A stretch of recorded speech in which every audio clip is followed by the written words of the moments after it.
Bon, alors, on a eu pendant des mois ce feuilleton, Boualem-Sansal, qui a vraiment tourné en boucle. Oui, omniprésent. En France, surtout. On nous a brossé le portrait d'un écrivain au bord du gouffre, un prisonnier politique, presque, agonisant dans les geôles algériennes. La campagne médiatique a été d'une intensité rare. Intense, c'est le mot. Mobilisation des intellectuels, pression diplomatique en coulisses, la totale. Et puis, d'un coup, tout retombe. Oui, le soufflet retombe, oui. L'homme lui-même prend la parole, presque nonchalant, et lance un « tout va bien » qui sonne presque comme une provocation. Alors la question c'est, que s'est-il passé? Un simple démenti pour calmer le jeu ou le premier acte d'une pièce beaucoup plus complexe? Ce n'est ni un simple démenti, ni un hasard. Pour moi, c'est clairement le point de bascule. C'est le début d'une séquence stratégique qui a été pensée et exécutée par Alger avec une précision quasi chirurgicale. Ah oui, carrément. Oui. Et ce qui est fascinant ici, c'est que cette affaire, c'est un microcosme. Ça nous révèle comment les rapports de force, notamment énergétiques et diplomatiques, sont en train de basculer en Méditerranée. D'accord. Donc ce qu'on va essayer de décrypter ensemble, c'est cette mécanique du pouvoir. Voir comment Alger a réussi à transformer ce qui ressemblait à une crise en une démonstration de force. Sans juger, juste pour comprendre. Alors, allons-y. Entrons dans la salle des machines. Le premier temps de cette manœuvre, ce serait donc ce que vous appelez la démolition de l'intérieur. Concrètement, comment ça marche? Comment on passe d'un homme présenté comme mourant à un démenti qui anéantit tout? Eh bien, la stratégie, en fait, elle est d'une simplicité presque désarmante. Au lieu de se perdre en communiqué officiel, que de toute façon personne n'aurait vraiment cru, Non, bien sûr. Alger a fait le pari le plus risqué, mais aussi le plus payant. Laisser la victime elle-même prendre la parole. Et les mots de Boualem-Sansal, ils ont été dévastateurs pour le récit qui avait été construit à Paris. Dévastateur comment? Il ne se contente pas de dire qu'il va bien, il affirme être en excellente forme. Il va même jusqu'à ironiser sur les rumeurs de sa dégradation physique, en disant qu'une année en prison ne lui ferait aucun mal. C'est incroyable. Et plus subtilement en cours, il distille cette idée que des institutions algériennes, celles-là même qui étaient diabolisées, eh bien elles l'ont traité avec un respect scrupuleux. C'est fou quand on y pense. Ça veut dire que des mois de travail journalistique, d'éditoriaux enflammés, toute la mobilisation sur les réseaux sociaux, Tout ça. tout ça balayé par une seule prise de parole. C'est d'une efficacité redoutable. Absolument. C'est une neutralisation parfaite du récit adverse par la preuve vivante. Le récit humanitaire, qui était censé être une arme de pression contre Alger, il l'aura complètement explosé à la figure. Il s'est retourné contre eux. Exactement. Parce que soudain, la narration française a perdu toute crédibilité. Pas face à un démenti du gouvernement algérien, non. Face à la réalité incarnée par l'homme au centre de l'affaire. Le paradoxe est total. Celui qui devait affaiblir le régime devient l'instrument qui le renforce. Je reste un peu sceptique. Vous décrivez un coup de maître, une sorte de jeu d'échecs en 4D. Mais ça pourrait tout aussi bien être une simple opération de com' pour masquer le fait qu'Alger a cédé. Céder à la pression internationale, vous voulez dire? Oui. Pourquoi l'explication la plus complexe serait forcément la bonne? Un geste présenté comme humanitaire, une grâce accordée. C'est une façon très honorable de reculer tout en sauvant la face, non? C'est une lecture possible, bien sûr. Et je pense que beaucoup d'analystes à Paris l'ont eu. C'est, disons, la lecture la plus confortable pour l'ego français. Voilà. Mais si on regarde les faits, plusieurs éléments rendent cette hypothèse peu probable. Pour qu'une manœuvre pareille soit crédible, il faut plus qu'une simple déclaration. Il faut une deuxième pièce sur l'échiquier. Échec, le timing. Et là, le timing est tout sauf anodin. D'accord. Donc on a vu comment la déclaration de Sansal a sapé le récit français, mais pour que ce soit une vraie manœuvre stratégique, il faudrait un timing suspect. Alors que se passait-il d'autre à ce moment précis? Au moment même où cette affaire se dénoue, où Paris pense avoir obtenu gain de cause, un événement d'une toute autre ampleur se déroule. L'Algérie signe un accord stratégique majeur avec l'Allemagne. Sur quoi? Sur l'hydrogène vert. Et attention, on ne parle pas d'un petit contrat. On parle d'un projet colossal de plusieurs milliards d'euros. Un pipeline qui va relier directement l'Algérie à la Balzière. Rien que ça. C'est un projet destiné à redessiner l'avenir énergétique de la première puissance industrielle européenne qui, on le sait, cherche désespérément à se sevrer du gaz russe. L'Allemagne donc, pas la France. Le message est assez clair. Très clair. Mais Est-ce que ça ne pourrait pas être, malgré tout, une coïncidence, un simple alignement des planètes heureux pour Alger? En diplomatie, à ce niveau-là, il n'y a pas d'alignement des planètes, il y a des agendas. Et pour être bien sûr que personne ne rate le message, il y a un détail sur les photos officielles de la signature. Un détail qui change tout. Lequel? Qu'est-ce qu'on a manqué? Sur ces photos, aux côtés des ministres algériens et des PDG allemands, on voit la présence très visible du représentant de l'Union européenne en Algérie, Diego Mayado. D'accord. Sa présence, elle n'est pas décorative. Elle signale que ce projet n'est pas seulement un deal bilatéral Berlin-Alger. Ça veut dire qu'il a l'imprimature, le sceau de Bruxelles. C'est un projet d'intérêt stratégique européen. Ah oui. Et là, la portée de cette synchronisation devient immense. Donc, si je décode bien, pendant que Paris se focalise sur ce qui est perçu comme une victoire humanitaire, l'affaire Sansal, Alger est en train de jouer une partie beaucoup plus grande. Bien plus grande. Il consolide une alliance énergétique et stratégique avec les deux piliers de l'UE, l'Allemagne et la Commission à Bruxelles. C'est précisément ça. La libération de Sansal n'est plus un acte isolé, ce n'est plus une concession. C'est une pièce tactique dans un jeu stratégique bien plus vaste. Alger transforme une situation de défense en une offensive diplomatique et économique. Mais elle sert de toile de fond à un coup diplomatique majeur. On parle donc de narrative engineering, pour utiliser le jargon des communicants, l'art de raconter une histoire plus forte, plus crédible que celle de l'adversaire. Mais est-ce que cette maîtrise est vraiment nouvelle pour la diplomatie algérienne, ou c'est juste une opération qui a été particulièrement réussie ? Le terme est juste, mais je pense que c'est plus profond qu'une simple opération de communication. C'est le symptôme d'un changement de paradigme. C'est-à-dire ? Historiquement, la diplomatie algérienne était souvent réactive. Elle subissait les critiques, elle démentait avec véhémence, elle se posait en victime d'un complot post-colonial. On se souvient des crises passées où la communication était souvent défensive, parfois même agressive. Oui, tout à fait. Ici, on assiste à une diplomatie proactive. Et qu'est-ce qui a changé concrètement dans leur façon de faire ? On peut voir 3 compétences clés. Premièrement, le contrôle du tempo. Alger a attendu le moment parfait. Ils n'ont pas réagi à chaud sous la pression médiatique. Ils ont laissé monter la pression. Exactement, pour que le dénouement ait un impact maximal. Deuxièmement, la capacité à transformer la pression en opportunité. L'attaque médiatique française est devenue le levier idéal pour mettre en scène leur pivot vers l'Allemagne. Et troisièmement, le plus important, laisser les faits parler d'eux-mêmes. C'est-à-dire ? La parole de Sansal et la photo de la signature avec les Allemands et l'UE sont infiniment plus puissantes que n'importe quel discours officiel. On passe d'une diplomatie de la parole à une diplomatie de la preuve. Une diplomatie plus mature, donc. Mais n'est-ce pas aussi un jeu un peu dangereux où la perception l'emporte sur la réalité ? N'est-ce pas juste un joli nom pour de la propagande de sophistiqués ? Toute diplomatie est une forme de gestion de la perception au fond. La différence ici, c'est la coordination parfaite entre l'action politique concrète, le deal sur l'hydrogène, et le récit médiatique, l'affaire Sansal. Ce n'est pas juste de la communication, c'est de la stratégie intégrée. L'un ne va pas sans l'autre. D'accord. Et c'est ça qui montre cette maturité. L'Algérie ne se contente plus de réagir, elle anticipe et elle structure sa communication pour maximiser ses gains sur l'échiquier mondial. Et au-delà des relations avec la France ou l'Allemagne, quel est le message global envoyé par Alger à travers cette séquence ? À qui s'adresse-t-il vraiment ? Le message, c'est celui de la souveraineté. Et il s'adresse à toutes les capitales. En résumé, il dit au lot « Aucun État, quelle que soit sa puissance ou son histoire avec nous, n'impose son agenda à Alger. » La décision sur Boualem Sansal est mise en scène non pas comme une capitulation face à une pression, mais comme une décision souveraine, réfléchie, prise selon son propre calendrier pour servir ses propres intérêts. C'est une affirmation de puissance ? Très clair, à destination de Paris bien sûr, mais aussi de Washington, de Moscou et des autres puissances régionales. Ce qui nous amène à une ironie géopolitique assez mordante finalement. C'est le paradoxe final et c'est peut-être le coup le plus puissant.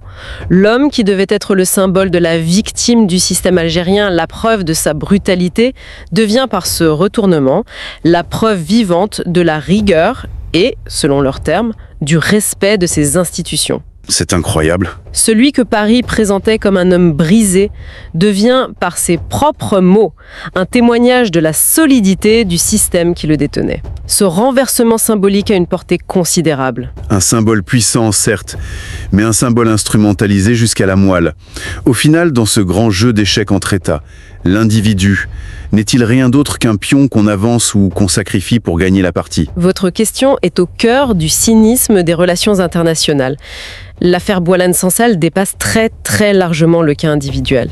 Elle illustre ce nouveau modèle de diplomatie moderne où la gestion de la perception, la synchronisation stratégique et l'affirmation de la souveraineté se combinent pour transformer une crise en opportunité.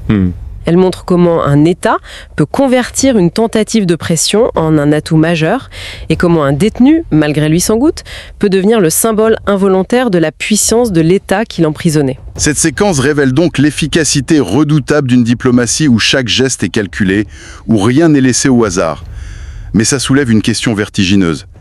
Si tout devient un message stratégique, même un acte présenté comme humanitaire, que reste-t-il de la confiance dans les relations internationales ? Et où se situe la frontière entre la défense légitime de ses intérêts et la pure manipulation?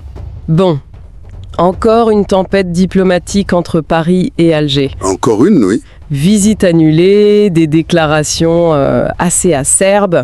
On a un peu l'impression d'assister à la même pièce de théâtre chaque année.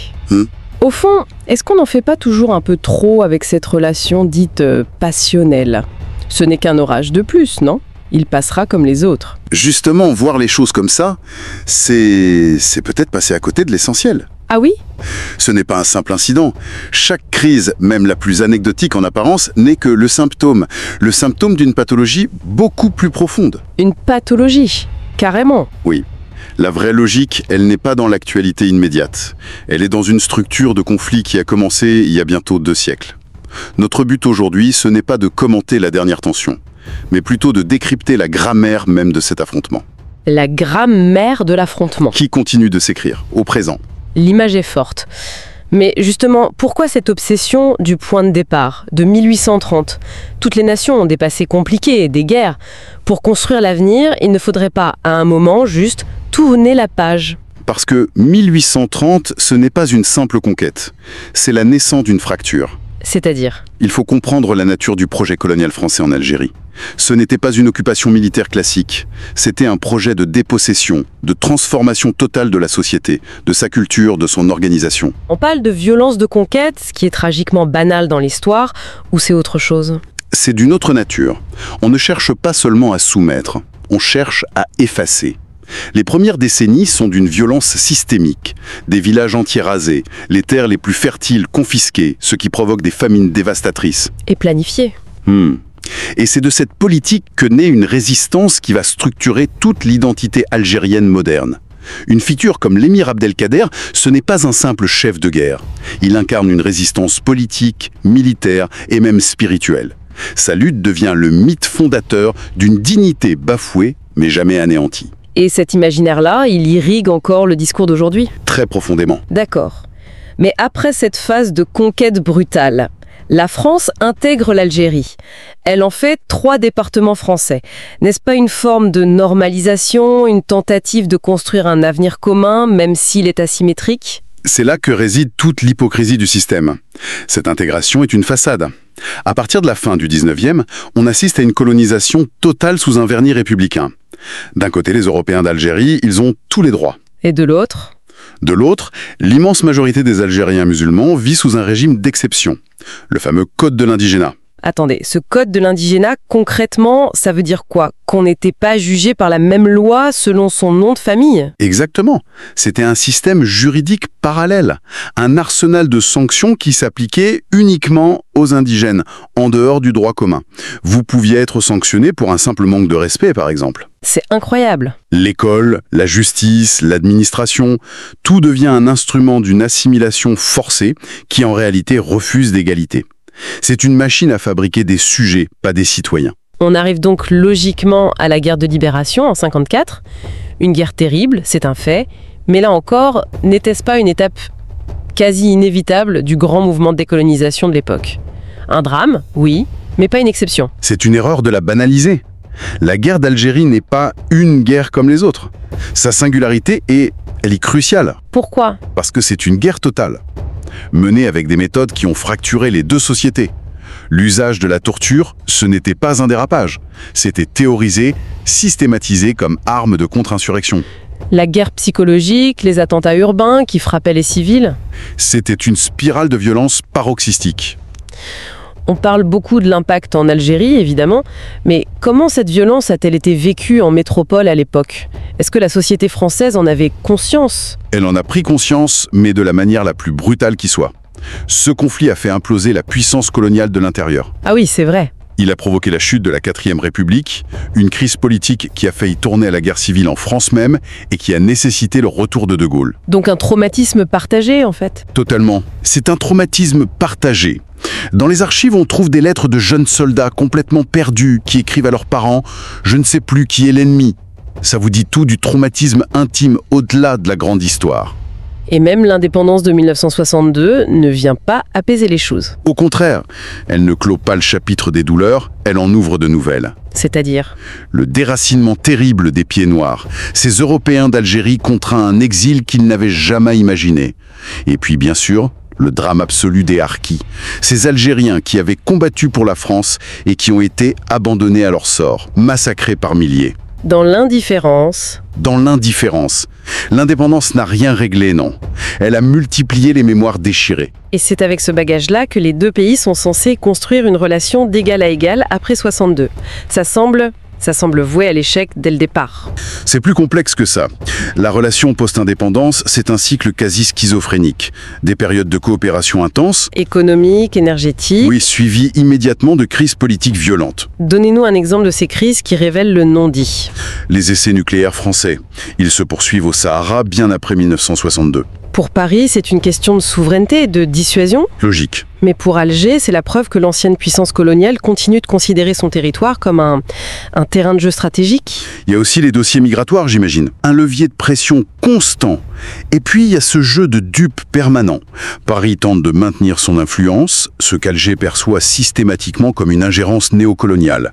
Et en même temps, l'Algérie construit son identité en opposition à la France, notamment en devenant une figure de proue du mouvement des non-alignés. Ce mouvement des non-alignés, c'était une façon pour Alger de dire « Ok, notre avenir ne se joue plus avec vous, mais avec le tiers-monde. » Précisément, c'était un acte de divorce géopolitique. Et puis arrive la décennie noire. Les années 90, la guerre civile. Et cet événement va raviver toutes les suspicions. La position de Paris, c'est la non-ingérence. Mais à Alger, cette prudence est perçue au mieux comme une ambiguïté coupable, au pire comme un double jeu. Et cette perception, qu'elle soit fondée ou non, elle suffit à restaurer une méfiance structurelle qui empoisonne tout jusqu'à aujourd'hui. On arrive à la période récente. Les présidents français, de Chirac à Macron, ont tous fait des gestes mémoriels, reconnaissance de massacres, restitution de restes mortuaires. Et pourtant, à chaque fois, la réaction à Alger, c'est « ce n'est pas suffisant ». On a l'impression d'un puits sans fond. Est-ce que ce dossier est tout simplement impossible à clore ? On touche au cœur du paradoxe. Le problème, c'est que les deux pays ne parlent absolument pas de la même chose. Comment ça ? En Algérie, la mémoire de la colonisation et de la guerre n'est pas qu'un sujet historique. C'est un pilier de l'identité nationale, le récit fondateur qui légitime le pouvoir en place depuis 1962. C'est existentiel. Alors qu'en France, c'est un sujet de discorde interne. Voilà. En France, c'est une guerre des mémoires qui divise profondément la société. La gauche anticoloniale, une certaine droite nostalgique, la mémoire des pieds noirs, celle des Harkis. Il n'y a pas un récit français. Il y a des récits éclatés qui s'affrontent. Du coup, chaque mot utilisé par un président français est un piège. C'est un champ de mine sémantique. Prenez les mots « excuse », reconnaissance, repentance, responsabilité historique. Chaque mot a un poids différent. Un poids politique, symbolique et juridique radicalement différent des deux côtés de la Méditerranée. C'est vertigineux. On a donc un dialogue impossible, parce qu'on n'utilise même pas le même dictionnaire émotionnel et politique. Précisément. Et c'est cette asymétrie totale qui fait échouer encore et toujours toute tentative de réconciliation. Voilà pourquoi le passé contamine systématiquement le présent. Chaque crise actuelle, qu'elle soit diplomatique, économique ou même une simple polémique littéraire, oui, réactive instantanément ces questions non résolues. La souveraineté, la rivalité d'influence, le poids des représentations. Le passé n'est pas le passé, c'est un langage qui continue de structurer les relations présentes. Ce qui soulève une question finale. Tant que cette histoire, partagée mais vécue si différemment, n'aura pas trouvé une place apaisée, non pas oubliée mais intégrée lucidement par les deux sociétés, est-ce que Paris et Alger ne sont pas condamnés à rejouer sans cesse les mêmes scènes? Celles d'un affrontement dont les racines sont bien plus profondes qu'ils ne le pensent. Un affrontement, pour les bons offices ou peut-être une dépendance. Au fond, l'un sans l'autre, de quoi parlerait-il? Sur le dossier de la libération de notre compatriote Boualem Sansal. Nous avons travaillé en transparence avec nos amis allemands comme tiers de confiance et je remercie sincèrement le président Steinmeier de s'être rendu disponible. Notre souci a toujours été d'être efficace pour permettre la libération de M. Sansal un peu plus d'1 an après son emprisonnement en Algérie. Et la médiation allemande y a contribué de manière décisive. C'est le fruit d'efforts constants de la France et d'une méthode faite de respect, de calme et d'exigence. Je prends acte de ce geste d'humanité du président Tebboune et l'en remercie. Je reste évidemment disponible pour échanger avec lui sur l'ensemble des sujets d'intérêt pour nos deux pays. Et nous pensons aussi à notre compatriote Christophe Glaise. Constant de la France et d'une méthode faite de respect, de calme et d'exigence. Je prends acte de... L'affaire Boualem Sansal, ça aurait pu être une crise diplomatique énorme. Mais en fait, c'est devenu, d'après les analyses, une véritable masterclass de stratégie.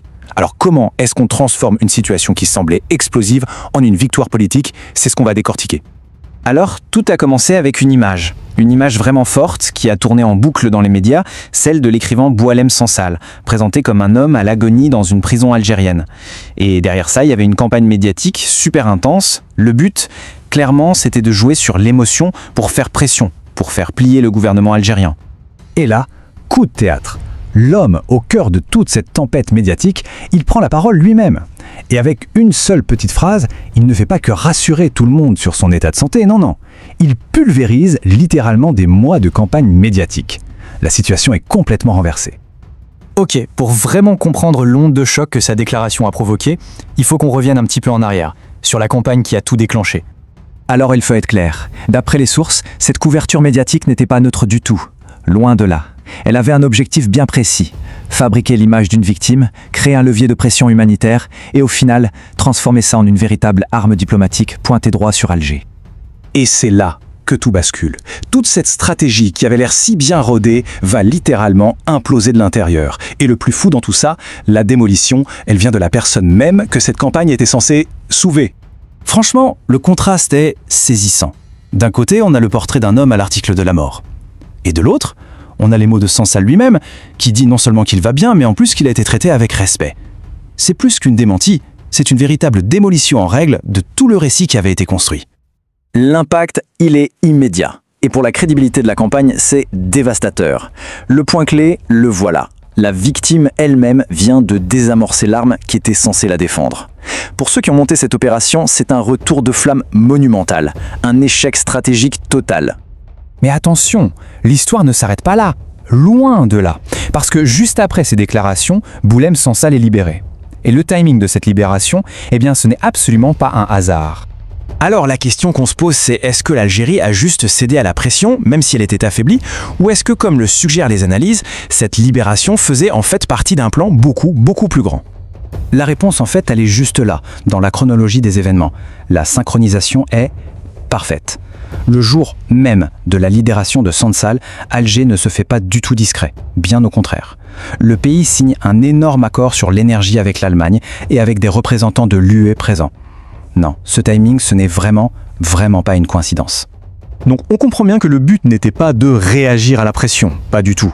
Le but, c'était de la retourner complètement à son avantage, d'utiliser toute cette affaire comme une sorte de scène de théâtre pour affirmer sa puissance et au passage signer de nouvelles alliances stratégiques avec Berlin et Bruxelles.